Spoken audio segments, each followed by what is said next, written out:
bah, aller placer ton surplus de liquidité sur l'assurance vie, ça peut être plus intéressant parce que quand tu vas retirer, tu payeras que la CSG sur ces gains.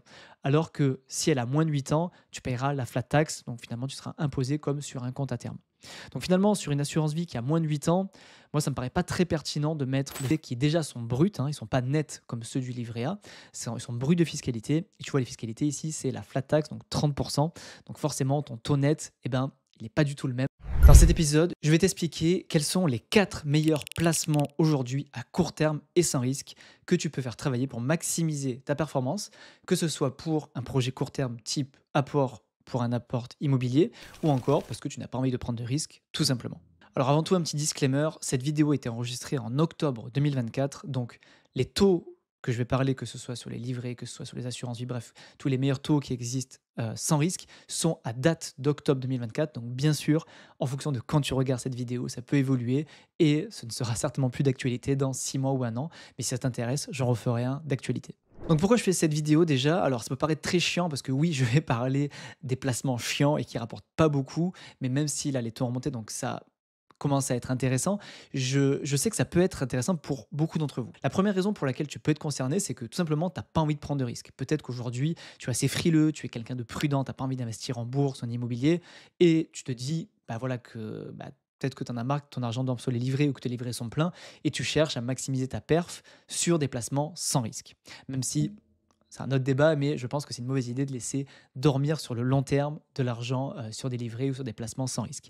Mais pour moi, le vrai intérêt de faire cette vidéo, souvent quand tu as un projet court terme avec, avec du cash aujourd'hui à placer, par exemple, tu as vendu un appartement et que tu récupères, je ne sais pas, 50, 100 000 et que tu vas réutiliser cet argent dans un futur proche. Donc, tu ne peux pas te permettre de placer cet argent en bourse, en SCPI ou autre, parce que tu vas avoir besoin de cet argent dans 1 ou 2 ans maximum. Donc, il faut trouver un endroit où mettre cet argent et optimiser ce rendement. Tu ne feras pas les perfs de la bourse, certes, mais tu auras la liquidité et tu auras surtout une garantie que ton capital il sera toujours là dans 1 an ou 2. Parce que clairement, même si je suis le premier à prôner l'investissement en bourse, notamment en ETF ou en SCPI, ce sont des placements long terme. Les SCPI, parce que voilà, il y a les frais d'entrée, et puis même, c'est clairement voilà, un investissement qui est fait pour 8 10 ans, et pareil pour la bourse. Donc, ce n'est pas adapté, clairement, à placer ta trésorerie. On peut appeler ça de la trésorerie. Donc, aujourd'hui, l'idée de cet épisode est de te montrer ça. Et pourquoi je suis concerné? Parce que j'ai vendu un de mes appartements, mon premier appart qui était à Marseille. J'ai récupéré à peu près 50 60 000 euros et je veux m'en servir d'apport pour acheter ma résidence principale. Raison pour laquelle je me retrouve confronté à avoir tout l'argent qu'on a mis de côté pendant 1 ou 2 ans, plus ce que j'ai vendu de l'appartement, donc à environ 80 000, 100 000 euros, à dormir. À dormir, donc je me suis confronté à cette situation, hein. OK, qu'est-ce que je fais de cet argent pendant les 1 ou 2 ans qui viennent? Et comme je te l'ai dit, je ne veux pas le mettre en bourse, même si l'envie est très grande, parce que voilà, c'est du horizon très court terme, donc il faut que ça reste peu risqué. Même si on va voir en fin d'épisode que il y a je vais peut-être prendre du risque avec une petite partie du capital, mais ce ne sera pas en bourse et je te dirai comment, en fin d'épisode. D'ailleurs, je viens de partager un peu mes chiffres, hein. J'ai pas l'habitude de partager les chiffres de mon patrimoine ou de ce genre de choses-là. Dis-moi en commentaire si ça t'intéresse que je partage des chiffres pour que ça rende la chose un peu plus, humaine et concrète. J'aime pas trop partager mon patrimoine, mais voilà, là, je me dis que c'est du liquide et que c'est pour mon apport IMO. Donc, voilà, je me suis permis de te partager ces chiffres. Dis-moi en commentaire si tu aimes bien et si tu préfères, enfin, si tu as envie que je continue à faire ça dans les prochaines vidéos ou au contraire, tu as pas forcément envie de savoir et que tu préfères que je reste plutôt avec une notion de pourcentage plutôt que de chiffres. Donc voilà, maintenant qu'on a posé le cadre, je vais te présenter les 4 meilleurs placements sans risque dans l'ordre avec leurs avantages, inconvénients et comment tu peux les utiliser ou non. Et pour ça, rien de mieux, je pense, que d'utiliser l'outil que je viens de créer parce que je le suis créé pour moi, pour étudier comment j'allais placer cet argent-là. Donc je vais te le partager, hein, je te mettrai le lien en description et on va regarder cet outil-là ensemble pour du coup que je puisse interpréter les avantages et inconvénients de chacun des placements. Donc voilà, on va commencer avec les livrets bancaires. Alors, pour t'expliquer un petit peu le tableau que je te présente, je t'ai mis ici les types de supports et je t'ai mis les supports ici, les taux actuels, et tu vas voir que c'est ça du coup qui est à date d'octobre 2024 et qui risque d'évoluer, la fiscalité des placements, les frais de gestion, parce qu'on va voir sur l'assurance vie, il y en a, Et il y a des calculs il y a des formules, qui calculent automatiquement le rendement brut, les frais, total d'impôts et le rendement net que tu as avec les plafonds de chaque placement. Donc, grosso modo, la première chose, c'est les livrets bancaires. Je pense que tu le sais, mais aujourd'hui, à l'heure où j'enregistre cette vidéo, c'est imbattable, malgré les inconvénients que sont les plafonds, et c'est ce qu'on va voir après. Grosso modo, aujourd'hui, c'est imbattable sur placement sans risque court terme parce que les taux, alors pour le LEP, c'est 4%, pour les livrets A et LDD, c'est 3%, mais c'est défiscalisé. Donc tu vois ici, aucun impôt et pas de frais de gestion. Donc en réalité, ton taux brut égale au taux net. Donc c'est imbattable aujourd'hui. Par contre, clairement, l'inconvénient, c'est qu'il y a un plafond, forcément, sinon ce serait trop facile. Sur le LEP, c'est 10 000 euros. Donc le LEP est toujours un taux supérieur au livret A ou LDD parce que c'est fait pour les ménages modestes. Donc, c'est pas sûr que tu sois éligible. Donc, je t'invite à regarder si tu es éligible. Si tu es éligible au LEP, donc au livret d'épargne populaire, je t'invite fortement à le remplir en priorité avant ton LDD ou ton livret A parce que c'est là où tu auras toujours le meilleur taux. Ensuite, tu as le LDD, livret développement durable, et le livret A qui sont aux alentours de 3%. C'est exactement les mêmes livrets. La seule différence, c'est le plafond. Tu as 12 000 euros sur le LDD et 23 000 sur le livret A. Et tu vois, je t'ai fait un petit code couleur ici en fonction de l'encours que tu as à placer de tes liquidités pour ton fameux projet court terme que tu ne peux pas placer. Alors, je précise aussi que c'est hors épargne de précaution. Ce dont je parle, tu peux placer bien sûr ton épargne de précaution, mais généralement c'est sur les livrets. Là, je parle vraiment des montants un peu plus importants qui vont être pour généralement un apport immobilier ou pour d'autres projets plus court terme, je ne sais pas, un lancement de boîte ou pour du marchand de biens ou que sais-je. Et tu vois que par exemple, quand j'augmente, si je mets 30 000 euros ici, tu vois, ça se colorie en rouge ici automatiquement parce que tu vois que tu dépasses le plafond. Alors après, à toi de faire les calculs. Si tu vois, si tu as 30 000 euros, en réalité, tu peux mettre 10 000 euros sur ton LEP et 20 000 sur ton livret A, ça passera. Et aussi, pense que si tu es seul, bien sûr, c'est ce cas-là, tu pourras en gros maximum ici monter jusqu'à 45 000 euros si tu as le droit au LEP. Si tu n'as pas le droit au LEP, tu pourras monter jusqu'à 35 000 max en remplissant ton LDD et ton livret A. Ensuite, l'autre produit qui est généralement proposé par les banquiers, les courtiers ou peu importe, ça va être les comptes à terme. Grossièrement, le compte à terme, c'est un petit peu comme un livret, mais sauf que ce n'est pas un livret réglementé, c'est-à-dire que les taux ils vont évoluer en fonction des taux directeurs, en fonction de ce qu'on appelle le taux Ester, donc l'équivalent, on va dire, d'un fonds monétaire. Euh, et ces taux, ils évoluent. Et puis aussi, ils sont différents en fonction de chaque banque parce que ce n'est pas réglementé.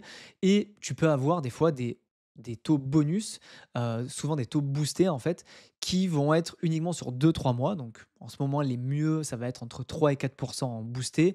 Et faut faire attention parce que quand le taux boosté termine, le vrai taux, après, généralement, il repasse à 2,5%. Raison pour laquelle ici, je t'ai mis à 2,5. Et donc, c'est pour ça que je te mets en alerte parce que il faut faire attention à ces taux boostés qui déjà sont bruts, ils ne sont pas nets comme ceux du livret A, ils sont bruts de fiscalité. Et tu vois, les fiscalités ici, c'est la flat tax, donc 30%. Donc forcément, ton taux net, il n'est pas du tout le même, donc faire attention. Donc quand tu vois écrit 2,5% brut, en réalité, le net, il est aux alentours de 1,7, 1,8, donc c'est pas terrible. Donc, les comptes à terme, pourquoi pas, si tu veux pas t'embêter avec les solutions que je vais te présenter après, mais ça a ses limites parce que si tu vas le placer sur 1 an ou 2, finalement, le boost de 3 mois, il a vite ses limites. Et étonnamment, moi, quand j'ai récupéré l'argent de mon appart, c'est mon banquier d'une banque traditionnelle qui m'a proposé un taux boosté à 5%. Donc, j'en ai profité parce que j'avais un gros montant. Et voilà, quand les 3 mois sont terminés, j'ai mis sur mes livrets et le surplus, je l'ai mis sur ce que je vais t'expliquer juste après. Juste pour terminer sur les comptes à terme, ce qui est intéressant, c'est que tu as un taux qui est fixé à l'avance. Si tu vois, quand tu es en période de taux haut et que les taux sont à 3-4%, tu peux avoir 3-4% sur 6 mois, 1 an. Là, en ce moment, ils sont plutôt orientés à la baisse. Mais voilà, tu as un taux fixé à l'avance. Donc, tu vois, quand les taux sont hauts, ça permet de verrouiller un taux pendant 6 mois ou 1 an. Par contre, si tu retires l'argent avant, tu as des pénalités. Donc, forcément, tu auras un taux inférieur parce que ce sera calculé au prorata du moment où ton argent aura travaillé. Mais attention, l'argent n'est pas bloqué. Si tu veux maximiser ton taux, bien sûr, il faut rester jusqu'au bout du terme. Donc, si ton taux était fixé sur 6 mois ou 1 an, idéalement rester sur le temps que tu as déterminé. Mais tu as le droit de le retirer avant, ce n'est pas bloqué, ça reste liquide. C'est juste que tu ne profiteras pas du taux maximal que tu aurais pu avoir. Ensuite, un autre placement où tu n'as pas de notion de plafond, ça va être l'assurance vie. L'assurance vie, et tu vois, là, j'ai distingué les assurances vie supérieures à 8 ans et inférieures à 8 ans. Alors concrètement, on va parler que du fonds euro de l'assurance vie, hein, parce que c'est le seul support à capital garanti. Tu peux aussi le mettre sur des fonds monétaires parce que le risque est très très faible. Alors ce n'est pas à capital garanti, mais c'est un risque de 1/7. Donc clairement, c'est l'équivalent de ce que tu auras sur des comptes à terme, hein. C'est indexé sur les taux Ester, donc le taux directeur de la BCE. Donc grossièrement, de comment la BCE va faire évoluer ses taux, tu seras indexé sur ça. Aujourd'hui, c'est à peu près 3,5% à l'heure où j'enregistre cette vidéo. Mais voilà, tu peux faire fonds monétaire ou fonds euros, aujourd'hui, c'est quasiment la même chose.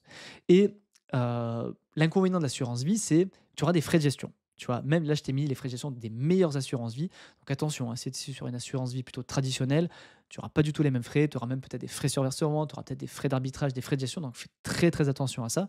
Là, je parle vraiment du principe que tu es sur vraiment les meilleures assurances vie du marché avec 0,5% de frais de gestion, qui est du coup un frais qui n'est pas appliqué sur les livrets ou sur le compte titre dont on parlera juste après. Par contre, après, tu as la fiscalité qui est évolutive en fonction du, de la date à laquelle tu as ouvert ton assurance vie. Si tu as une assurance vie aujourd'hui qui est ouverte depuis plus de 8 ans, aller placer ton surplus liquidé sur l'assurance vie, ça peut être plus intéressant parce que quand tu vas retirer, tu payeras que la CSG sur ces gains. Alors que si elle a moins de 8 ans, tu payeras la flat tax, donc finalement tu seras imposé comme sur un compte à terme. Donc finalement, sur une assurance vie qui a moins de 8 ans, moi, ça me paraît pas très pertinent de mettre le surplus parce que tu vois que tu as quand même une double couche. Tu as la fiscalité forte et en plus tu as les frais de gestion. Et finalement, sur un compte à terme, tu as un peu moins, tu pas les frais de gestion, ce qui est déjà ça de gagner. Alors que sur une assurance vie qui a plus de 8 ans, tu as quand même uniquement la CSG à payer et les frais de gestion. Donc c'est un peu plus intéressant. Et ensuite, le dernier support sur lequel tu peux placer ta trésor court terme pour un projet court terme, donc sans risque, ça va être les liquidités d'un compte titre. Donc là, pour le coup, il n'y en a pas beaucoup qui le font. Je vais t'en citer deux. Tu as Trade Republic qui le fait et tu as aussi le courtier Scalable qui permet de ça. Et je crois maintenant, tu as même Interactive Broker qui le permettent. Mais voilà, si tu es chez Trade Republic ou si tu souhaites le devenir, d'ailleurs, je t'invite, il y a un petit lien affilié si tu veux profiter de mon code promo. Tu as le droit à 50 € en ce moment de bonus si tu veux en profiter. Trade Republic, ce que j'aime bien, c'est qu'ils ils sont indexés sur les taux Ester. Et concrètement, quand les taux de la BCE baissent, ils baissent leur rendement. Ils étaient à 4% pendant un moment, ils sont passés à 3,75. Là, la BCE vient de rebaisser les taux à 3,5, donc ils te rémunèrent 3,5 sur les liquidités. Donc, si voilà, tes livrets sont pleins, ça peut être clairement une bonne idée parce que tu as 3,5%. Tu es rémunéré à 3,5% sur tes liquidités. Alors, tu n'as pas de frais de gestion, mais par contre, tu as la flat tax, comme finalement sur le compte à terme ou sur les assurances vie qui ont moins de 8 ans. Par contre, sur Trade Republic, tu as un plafond de 50 000 €. Alors, Scalable font la même chose, hein. Par contre, ce qui est un peu embêtant sur Scalable, c'est que pour profiter des liquidités rémunérées, il faut prendre un forfait payant chez eux, alors qui n'est pas énorme, hein, qui est de 2 à 4 € par mois, c'est pas énorme, mais pour le coup, petit avantage à Trade Republic sur ce coup-là, parce que eux, c'est dans la version gratuite. Donc, voilà, si jamais, hein, tu veux profiter d'une ouverture de compte titre Trade Republic juste pour ça, alors moi je pense qu'il ne faut pas le faire que pour ça, c'est bien aussi d'avoir ton compte titre et investir en actions, mais tu peux l'utiliser clairement que pour ça, et c'est selon moi une bonne solution pour placer ton surplus de trésor si tes livrets sont pleins par exemple. On va faire l'exemple donc du coup avec 50 000 € qui sont à placer. Donc tu vois, si tu as 50 000 € à placer, alors idéalement, priorité au livret, du moins en ce moment, parce que tu as les meilleurs taux, hein, net. Et ensuite, tu vois que si on compare entre les comptes à terme, le compte titre et les assurances vie, on voit que le meilleur rendement, finalement, aujourd'hui, il est sur les liquidités rémunérées du compte titre.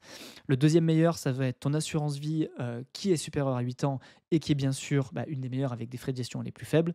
Et ensuite, on a les comptes à terme avec, on va dire, le taux moyen de 2,5%. Et j'ai pris volontairement, hein, sans le taux bonifié du début parce que, comme je dis, moi, je ne suis pas très fan, je trouve que c'est beaucoup des produits d'appel et souvent après les taux sont inférieurs. Donc voilà, faites attention à ça même. Mais après, bien sûr, vous pouvez trouver peut-être des taux un peu meilleurs. J'en ai vu quand même à 3% brut. Donc finalement, on se rapprocherait de ce qu'on peut avoir avec une assurance vie. Donc voilà, grosso modo, ce que moi j'ai fait pour voilà, ces 100 000 € grosso modo à placer. J'ai rempli le livret A de ma femme, des miens et de mes enfants en priorité. Mais voilà, ça a une limite. Ensuite, j'ai mis sur Trade Republic le reste, donc à peu près 20 000 €. Par contre, je me pose la question aujourd'hui, je ne suis pas encore sûr de le faire. Et si on est sûr d'avoir au moins 2 ans devant nous, je pense que je ferai une allocation de cette capitale. Par exemple, je mettrai 90% clairement qui restera sans risque, mais 10% sur lequel je vais prendre du risque. Prendre du risque ne veut pas dire aller en bourse ou en SCPI parce que c'est du risque, mais c'est pour du long terme. Je vais aller sur du risque, mais court terme. Et pour ça, il existe à ma connaissance, un seul placement qui le permet, et c'est le crowdfunding immobilier. Parce que le crowdfunding immobilier, en gros, on va prêter de l'argent à un promoteur immobilier ou à un marchand de biens, pour faire simple, et il va faire son projet, il va nous rembourser l'argent à la fin du projet, et généralement, c'est entre 1 an et 2 ans. Donc, bien sûr, il y a des risques de perte en capital total, risque de liquidité, bref, beaucoup de risques. Il y a tout simplement le risque que le projet n'aille pas à son bout et qu'on ne rembourse pas l'argent. Mais voilà, je me dis, si j'ai 100 000 à placer, je laisse 90 000 sur les placements sans risque et je mettrai peut-être 10 000 sur des placements à risque en diversifiant bien, en mettant 1 000 € par projet par exemple et en prenant les projets les plus court terme possibles, idéalement sur 12 mois pour pouvoir récupérer ce cash pour m'en servir d'abord. Je ne l'ai pas encore fait, je suis pas sûr de le faire, mais c'est quelque chose qui est en réflexion chez moi, chez nous, pour le faire. Je te tiendrai au courant. D'ailleurs, si ça t'intéresse, dis-moi-le aussi en commentaire si ça t'intéresse, que je te partage aussi notre réflexion et si on fait ça. Et je pourrais aussi te partager un petit peu voilà, comment je procède pour choisir mes projets en crowdfunding si je suis amené à faire cette stratégie-là pour voilà, une fraction de ce capital qui sera à risque par rapport du coup, à ce capital total qui dort pendant les 1 ou 2 ans avant qu'on puisse refaire notre projet immobilier. Voilà, si tu veux télécharger cet outil, tu l'as dans le lien en description. Voilà, tu le télécharges, ça prend 2 secondes, tu le reçois dans ton mail. Et si tu veux ouvrir un compte Trade Republic, tu peux utiliser bien sûr mon lien affilié ci-dessous. Tu auras un bonus. Alors, ça aussi entre 30 € et 50 € de bonus. Je toucherai bien évidemment la même chose parce que c'est un lien affilié. Voilà, j'espère que cet épisode t'a plu et je te dis à la semaine prochaine pour un nouvel épisode.